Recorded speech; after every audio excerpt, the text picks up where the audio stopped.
So I'm here in a little bit windier and louder space. I'm hoping you're going to be able to hear me, but I did this on purpose because what I wanted to share is a little bit about how for most of our lives we have, or especially our adult lives, we have gotten into the habit of surviving.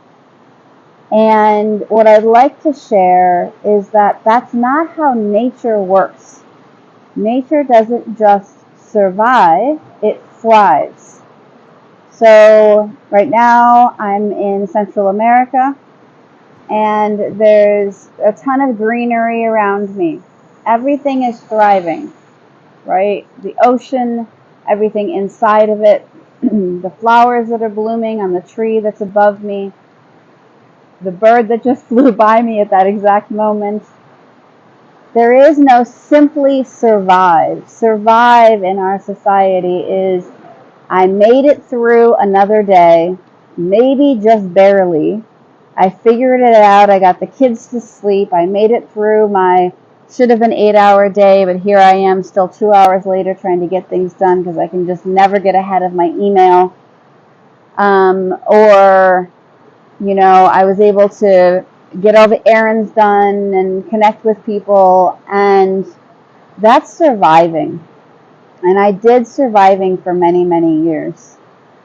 And I think that if we can learn to change our mindset a little bit, to understand that the goal, we are nature. As human beings, we are not separate from. We are nature. We are created in the same format that all of this is. And nature itself is wonderful and gorgeous and immense and beautiful and sometimes brutal, but usually only in the way where the circle of life continues. Somewhere along the line in white, Western, American, European culture, we've lost track of that. We believe that nature happens to be around us, and it is, at the worst, scary, bad, something to be conquered, and at neutral, something that maybe we can spend our weekends in. But we are nature. We are to thrive. We are to be as powerful as this ocean is. This is the Caribbean right here. We are to be as immense, and we are also to be as quiet and as stable and as grounded as this tree. And what I love about these trees is that their root structure is easily seen above ground.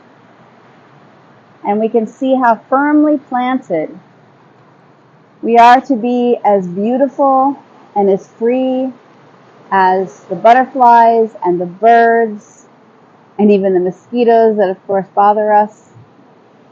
Simply put, we are to thrive. How do we create a life? How do we give ourselves permission? How do we move things around in our lives that allow us to thrive, not simply survive? Each one of us will have a different answer.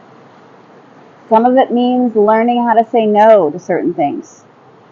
Some of it means dropping the belief that we are responsible for everything in the entire world.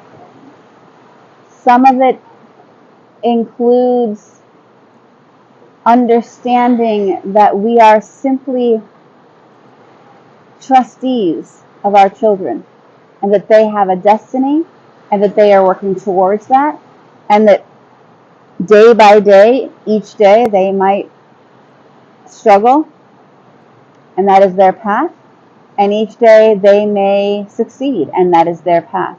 Neither of those things reflect who we are, except simply that we have created and continue to create a safe, compassionate, loving space for them to be in.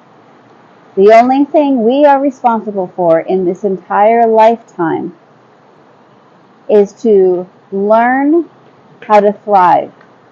Learn how to let go of what doesn't serve. Learn, or let's be realistic, relearn what we knew. 3 children just walked by me. So that reminds me. Relearn what we knew as children. We didn't just go, oh, I had an okay day, right? We were like, oh my gosh, I saw this thing and I saw this beetle and I climbed this tree, or I spent some time with my friends and I enjoyed reading this book, or, I did really well in my video game, or, right? We were excited about things. Now, of course, that was a time of, where we were being taken care of. But here's the news flash. We're still being taken care of. God, Source, Creator, Holy Spirit, or however you refer to them, is taking care of us. We need to drop the myth that once we become adults, we have to do everything. Now, we have to be responsible. We have to wake up and get a job and do the things. But we are not forcing and pushing to make things happen. The definition of survive is pushing, right? Trying to make it all happen.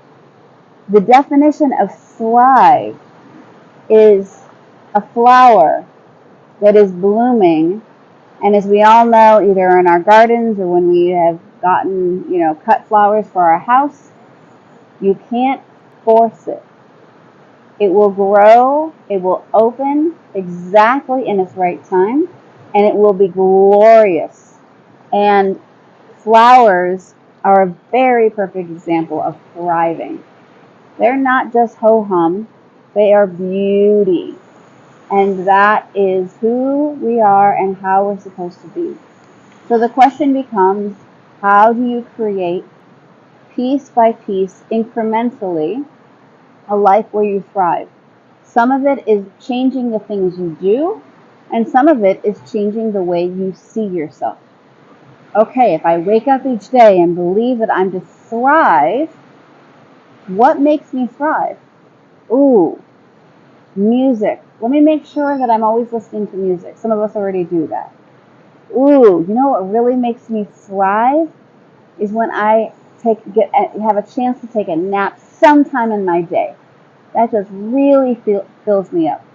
Ooh, what else makes me thrive? What makes me really, really excited is when I have a moment to sit down and just meditate, or art, or connect with a dear friend, or go for a walk or a run.